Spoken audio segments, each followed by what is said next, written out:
When I left high school, I was dead set on becoming a principal trumpet player of a major symphony orchestra. And I opted for a small liberal arts college and did not audition for conservatories or, big competitive universities. I knew that I was going a different route. I knew that I was doing something a little unusual and actually against my high school teacher's wishes. He wanted me to go to one of a few places that he'd, really vetted where his former students had gone on to have successful orchestral careers. I studied with a trumpet player in the Atlanta Symphony in high school, and some of his previous students are now in the New York Philharmonic and the Boston Symphony, and I'm in the Pittsburgh Symphony, all on trumpet. So, in Minnesota Orchestra. So there's a lot. And so for him to sit me down my senior year and say, Micah, I don't tell this to all my students, but I believe you've got what it takes to make it. But if you can think of anything else in your life that you could imagine yourself doing, I want you to think about that, and come back. And if there's nothing else you can imagine yourself doing, then you've got what it takes, but it's going to take everything. And you're going to have to give it your all. So I had that confidence of him telling me that, and yet I still felt like I needed to go my own way. And so I didn't study primarily with orchestral trumpet players. I went to St. Olaf knowing that I was going to be taking all kinds of different classes. I was going to be very involved in non-musical activities, but the musical ensembles were top notch there. And so it was um, quality music making in a relatively non-competitive environment. And but I also knew that I'd have to somehow keep up with my peers around the country who were going to conservatories. And so I started looking into summer music festivals, and made it a point to audition for as many of those as I could to try to stay competitive, um, and to kind of just see where I stacked compared to other people. Mhm. And that's a good way to kind of know where you stand. Mhm. Because odds are, if, coming out of college, coming out of graduate school, um, if there are, 100 people who are ahead of you on your instrument, that's just your age. Then you get into the real world, and then you've got 100 of those people per year on up for 15 years, all auditioning for spots in the professional orchestras. It gets very competitive. So it's good to know that you have a competitive edge coming out of school. My freshman year, I was 18 and I auditioned for Tanglewood, and they had one opening, and I was the runner-up. And so I realized then that I was competitive, but during my 4 years at St. Olaf, my competitive edge waned. So I was not as successful in later years at those auditions. I think coming out of high school, I was just like, raring to go. And I chose to go to a school that just didn't foster, that competitive edge that I eventually needed, but maybe I didn't have to have for 4 years in college. And so I grew as a musician, but I wouldn't say that I, maybe kept up in that specific way with some of my peers. And so, actually, at my Tanglewood audition the next year, one of the jury members, a member of the Boston Symphony trumpet section, pulled me aside and said, "I really think you should transfer to another school where you would have a competitive edge." And so I played for Barbara Butler, and who was at Northwestern, and she said, "Yeah, come on," And so I told all my professors and that I'm going to be transferring. This was after, like, during my sophomore year, and it was during tour, an orchestra tour, my sophomore year of college, that I looked around and I realized that there was something really special about the music making at that particular school. I had enough friends at Northwestern, and I'd been visiting that campus to know what it was like in a little colder, more competitive environment where people weren't in it for the team. They were more in it for themselves. And I thought, you know what? Maybe that's what my professional life is going to be like eventually, but I'd rather just have 4 years like this. And so I chose to kind of hang back, um, knowing that that might have altered my course just a little bit. I had auditioned for a couple of professional auditions at the end of my time at St. Olaf. Didn't pan out, and so I was going to continue and go get a master's and just keep kind of honing my skills. I auditioned at Juilliard and I auditioned at ASU, um, and I did not get into Juilliard, so I went to ASU. During my first year of my time at Arizona State, there was an audition for the Tucson Symphony just a couple hours down the road, and I told Professor Hickman I want to go do this, and he's encouraged me. But then we realized that it was right like a week or two away from my recital that was planned for that semester. And so he said, you're gonna have to choose one or the other so you can focus. And so I said, well, I want to do the audition. So we pushed that recital. I would do two the next year. And so I went down and took the audition and won a spot in the Tucson Symphony, and left school. And I even got an A in my recital for the transcript that I never played. I considered it full-time enough to leave school. I think I got there and it was a bit of a wake-up call, like, whoa, this is not very much money, because it was per service. In the third trumpet job was not part of the core member of the orchestra. The audition was actually for second trumpet. And so what was advertised was, sometimes you'll see in the ad, like what the wages, what the salary is and benefits, right? And I saw that and thought, okay, yeah, great. I don't really know anything. And then I came basically runner up to the third trumpet player in the orchestra. They offered her the second job and me her old job on third. So she bumped up to second.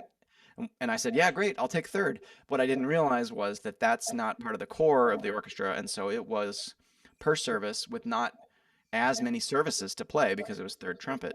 Fortunately, the principal didn't play in the brass quintet, and the brass quintet did a ton of educational services. And so I was really busy with the brass quintet. So that built up my services. But like I signed up for the health insurance, like, yeah, sure, I'll take health insurance, not knowing that that really wasn't like covered for me. And so I was basically paying everyone else's health insurance, like $500 a month. So a lot of my paychecks were $0 paychecks after the health insurance came out. I worked at a wine store, and then, they went out of business. So then I worked as I tried to become a bartender, but they fired me. Got hired by Starbucks, taught private lessons, gigs, just anything I could. But fortunately, Tucson is a really cheap place. And, those are some of my best memories, is that year that I spent there. I had no intention of staying there. So I was taking auditions right from the get-go, basically. I was basically in audition prep mode 100% of the time, like from the moment I woke up till the moment I went to bed. And my wife can attest to that because we got married, we were married by that point, and it was just like, it's constant, and I was listening and practicing and playing mocks and,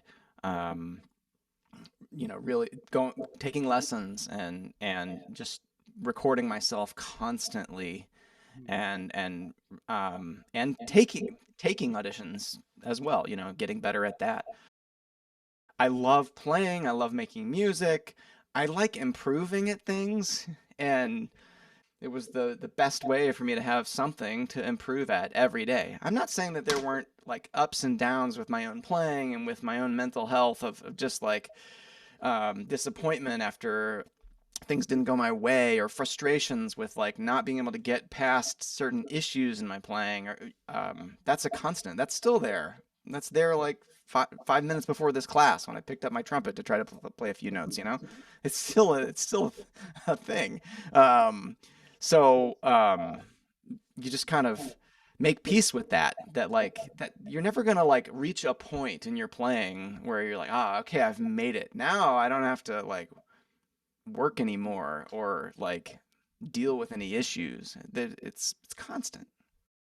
Yeah, it was a 3-day audition. So I had one round one day, another round the next day, and another round the next day.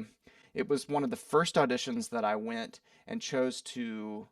I used like my father-in-law had some points in a hotel chain, and I had been staying with friends for auditions, um, and trying to do it as cheaply as possible. And this time I just said, you know what? I really think that Portland would be an awesome place to live. I think this would be a great job. I'm really going to invest a little bit more. And so I stayed in a hotel, even though it was like 4 nights in a hotel downtown nearby where I don't have a difficulty getting to the hall. And I was really into swimming, and so it had a pool for me to be able to make sure I got some laps in each day. I was just able to be 100% like in the zone, looking forward to the release. The build up for a big performance or an audition is like a mountain climb, and you climb up to the top, but then the top of the mountain is when you get to look around and enjoy the view. Like you made it, and that's the performance. That's the audition. It's like it should be a release. Like, ah, check this out. And so I try to do that and just take it one round at a time, one excerpt at a time, one note at a time, and plug away. I didn't really have any expectations, and it went well. And in the end, there was a section round with I think there were probably like 5 finalists, but I got to play a considerable amount of excerpts with the section, with one of the players, then with the other player, then all three of us on stage being evaluated. And they said when they heard me by myself that they loved my playing. It was really musical, but they thought, how in the heck is this guy going to match the other trumpet players? Because they played completely different equipment, really heavy trumpets. And I played a more conventional style trumpet. But my ear, was so developed to be able to just match anyone that when I sat down to play with them in the section, then the committee said, whoa, you won hands down just by being able to sound like you've been here for years. It was the first audition where I didn't tell my parents that I was auditioning at all, because I would just feel this like weird sort of. They were supportive, but like I just feel some kind of weird pressure. Like I'd have to call them after the audition and tell them I didn't win, and or whatever it was. And so I basically didn't tell anybody I was going to this audition except for the people who heard me play mock auditions. And so then I won, and it's like, guess what, Mom? We're moving to Oregon. So I've had a lot of breaks in my career. There have been opportunities that have come my way. You could say like I made my own luck. That's what I was getting a haircut yesterday, and we were talking about this kind of stuff, and he's like, you made your own luck. I'm like, well, yeah, I was prepared when the opportunity arose. There was a group from the San Francisco Symphony playing a brass concert around the Christmas time up in Sitka, Alaska.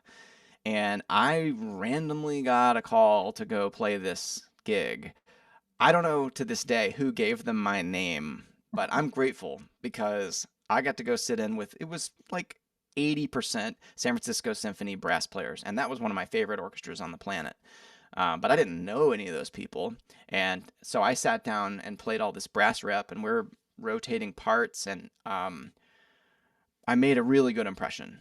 And Mark Inouye, who plays principal in the San Francisco Symphony, just really fell for my playing. And so he said, I want you to come take our next audition. And so I did, for third trumpet or second trumpet, and made finals. And so then when they had a vacancy for like a 1 year on second trumpet, he called me. And so here's another thing, like, he had me out to come play extra on something. I can't remember what it is at the moment, but it was like kind of a bit part. Like I think I played assistant to him on some modern piece and played like 2 notes. It was like I just sat there.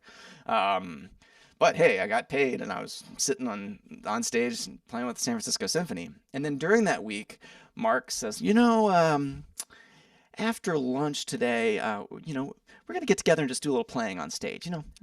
He said, just for funsies. And I'm already thinking, I know there's a vacancy coming. They're checking me out. This is a section round already. Ran like out of the blue. No suggestions about what we're gonna play. Oh, and I think he said like, I think we'll probably do this, this, this, and this, and this. He like listed like 5 tunes. So I called my wife, like, can you send me? And this was like I don't remember I didn't have a phone that could just pull up IMSLP, right? So maybe like she emailed me some parts on my laptop, and during lunch I'm just like looking at all the parts, making sure, I'm ready to go because I got that hint, right? And so then after lunch, we get on stage and we play through a bunch of this stuff, and it was like we'd play it, and the other two section members would be out in the audience listening, and then they'd provide a comment, and we'd do it again. This was like a section round of an audition out of the blue. And so I thought, wow, this is really cool. And so Mark said, that was great. Then nothing, no other words about it, and then I got invited, I think based on that, maybe, to participate in an invitational audition for that spot. So then I had to go play, and that was a audition of a couple rounds, and it was an official audition, but there were, um, 5 or 6 people maybe invited for that audition. Mm-hmm. And that I did win that audition. And so then I got to play a season, and that was for me my first experience playing in the big leagues. A whole season. It was their 100th season, so they were pulling out all the stops with repertoire, and we got to go on a domestic tour out east, out to New York, and my second day on the job was filmed live for PBS. Cameras in my face. I'm wearing tails. Second day. And we did, Billy the Kid, Young Person's Guide, Short Ride in a Fast Machine, a couple concerti. It was a huge concert. And then the Short Ride in the Fast Machine from that concert ended up getting used on a CD of John Adams music that won a Grammy for Best Orchestral Performance. My second day on the job. I was in Houston for a year, and again, one of those, like, you don't know who's listening. We're playing Mahler's 8th Symphony, and there's some cool stuff for second trumpet, and I was sounding good on it. And out in the audience, not in the, like in the balcony playing offstage trumpet, was Jim Thompson, who teaches at Eastman, but had been principal in a couple major orchestras, and this lawyer from San Diego who is really wealthy, and the trumpet section had hired him to come out and play, thinking maybe he would donate like a set of rotary trumpets or something because they hired him, right? And I thought, this is stupid. Why are you hiring this guy when he could be, we could be hiring somebody who really needs the work? But he heard my playing and really liked it, and so he said, "What do you think about the San Diego Symphony? They have a principal opening." I'm like, "Oh yeah, I don't know. I mean, I'm really a second trumpet player. Like that was my headset. Right? I'd never played principal professionally." He said, "I don't know. You sound pretty special to me, and I think that they could. I think that you should consider it." I'm like, "Oh, okay. Well, maybe they'll have me as a guest sometime. Ha ha ha." Right? The next day, I get a call from the San Diego Symphony. "Can you be here next week to play principal on our last week of the season?" I came out, played principal for my very first time in my life in a professional orchestra, and loved it. It totally everything changed for me. I everything that I thought that I wanted to be changed. That's something that has to be rehearsed, just like anything, just like your music, just like your technique. You have to rehearse your performing skills, and a performing skill is presence and poise. And so I think the degree to which you are emotionally invested in your music, so that connection that you feel to the notes on the page, translated to the sound that you expect in your head, if that's so burning with energy and electricity and expectation, then it's you get lost. That's what it feels like to be in a flow state of getting lost in the music. It's like when you're in a movie and you just like completely get absorbed into the action of what's happening in the movie, and you forget that you're sitting on your couch, right? In a way, you want to be so lost in the movie that's playing in your head of what you expect to happen, like one nanosecond ahead. And so that's how I try to perform all the time. It's my goal to perform like that. Visualization is a huge component of that, of just, and there are coaches like Don Green and all the sports psychologists who work with athletes in the same manner, of preparing for these big life events in a way that you feel like you've done it 1,000 times, and the body, of course, doesn't know the difference between what you've rehearsed in your mind vividly and what you've actually done physically. But then you also have to go through it physically. And I think one of the things that I learned over time was it's important to be present where you are, not just pretending. And I think I would like go through my mock auditions and like, okay, I'm imagining I'm on the stage, I'm in this other place, I wasn't there in that actual room, and I'm playing, and instead, I think we have to learn from our first notes of the day, and even like when we're walking to class and eating, brushing our teeth. Like, if we can just be like a little bit more present and have a little bit more clear, or a lot more clear intention in everything that we're doing. And I find that exercise can help with that to sort of establish the mind-body connection, and to really find a singing approach on our instrument. I do a lot of singing before I play everything. And so I'm trying to emulate that when I pick up the instrument as if it's just singing. And I'm feeling as if it's like the music is happening just ahead, um, and it's sort of being just pulled out of me. I think it's one of the great, issues of our time is that we have so much distracting us from the present. And that's going to make it that much more difficult when you want to turn it on in a performance holding your instrument. And then if you only do it when you're holding your instrument, well, you're missing the rest of your day, which is an opportunity. I'm not saying I'm perfect at this, right? Like this certainly is, a major distraction, that just pulls me out of the present. But I think auditions are probably the most challenging moments for at least an aspiring orchestral musician, and these mountain peaks require everything. Like, I would change, a lot of my routine, my diet. I would do hypnosis, exercise. I visualize. I'm everything was geared to like put me in the best space that I could possibly be when it counted. So we did Mahler 5, and it was the first time I'd ever played it. And it's this monumental work that starts with trumpet, and we took it to New York. And so we're playing it in the hall, David Geffen Hall, where the New York Philharmonic plays, where Mahler conducted. And so packed house, everyone's, ready to hear the opening of Mahler 5.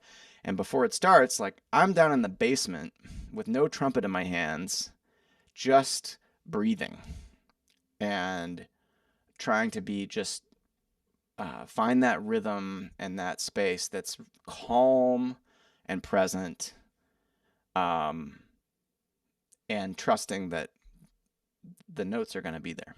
When I'm in a groove with the Pittsburgh Symphony, if we're performing a lot, I feel like I've got my edge. Kind of like what, the guys told me when I was at St. Olaf, like, you don't have your edge anymore, right? Well, the Pittsburgh Symphony helps me have that edge. So I don't have to like gear up for performances. I'm just always performing, and every rehearsal to us is a performance. Because we care probably more about what our colleagues think, and we care more personally than anything about what we sound like, and we always want to sound great, and everyone feels like, you're only as good as your last note. Like, it's just so I just finished my concerto debut with the Pittsburgh Symphony 3 weeks ago, right? And yeah, that was like definitely a high. But then the next week, right back to work playing principal trumpet on a show with circus performers up at the front, right? And all kinds of hits from the classical repertoire, and I had to be on for that too. And so it just you get into a little bit more of a groove, which is nice. I've noticed that it's like good when I do that and bad when I don't. And so I'm not always like that, but I can have some, I'll notice like, I've just been really distracted a lot lately, and I can tell that my performances are suffering a little bit too. Or that I'll notice it when I'm playing trumpet, just like practicing at home. Are you in proactive mode or reactive mode? And I'd say as a student, 90%, 99% of us spend our time in reactive mode, right? We play something and it's a physical maneuver that we have rehearsed and something comes out and then we hear it and say, was that good? Was that what do I like that? Was that what's on the page? Yes or no? But it's all reactive. And so I think the biggest thing for me was transitioning to being so much more proactive in my playing. This is what I want it to sound like. I can hear that already. I can feel it. I can taste it. It has this emotion to it. I breathe that in and expect that. And I stay in that space just a little bit ahead of constant singing. And that takes practice on like the simplest things. So, like playing a melody that you know by heart, one phrase, and seeing how long you can go while still singing ahead. And I would bet that you don't make it to the third note.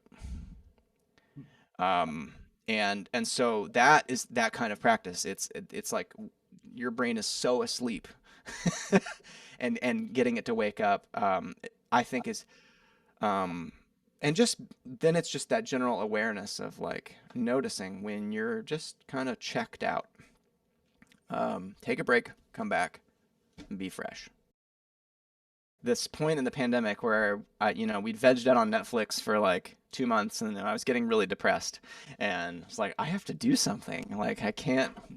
This obviously isn't turning around anytime soon. And I had been so opposed to self-promotion and to online teaching, and I was like, well, this is probably a thing now, so I'm gonna make peace with it. And so like I started using Instagram. I made a professional Facebook page. I drew a logo, personal like professional logo for myself. My wife built a website, and I started like promoting myself on Instagram and on Facebook, and I sort of hate doing it still, but I have to realize that like I do have something to offer, and if it comes from that place and not just like trying to make as much money as I can, then I think that comes through, and I think also is a successful business model.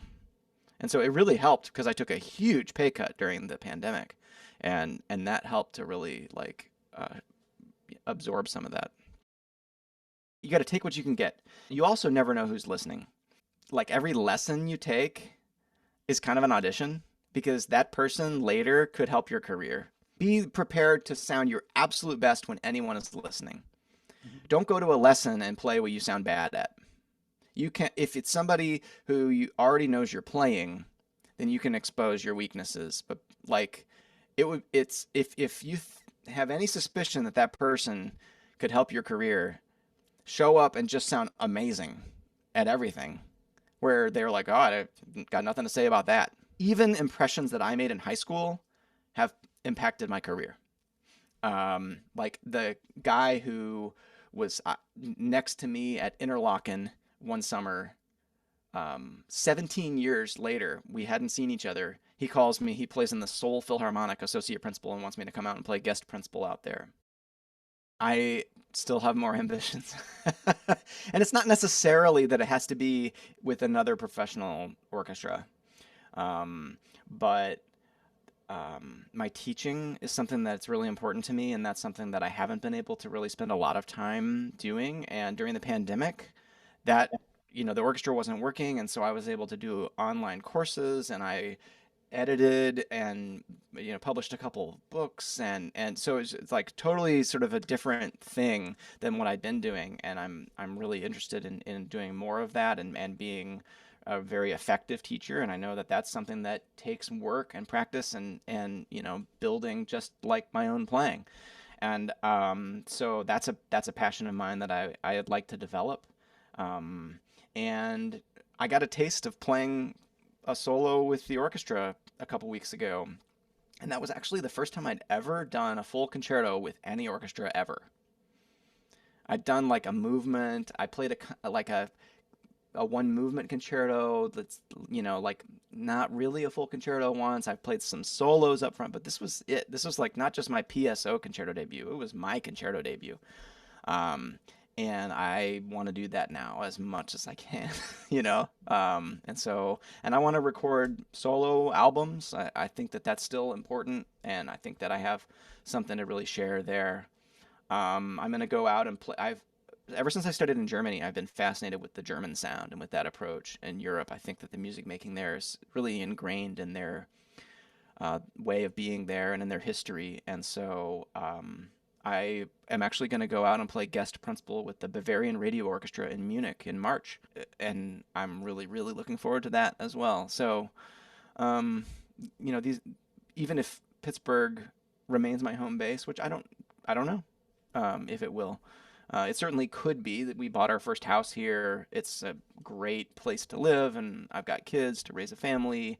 Um, no situation is perfect in every way forever, and that's always going to be true. So you make peace with it, and you do the best you can, or you move to a different place, like I've done so many times.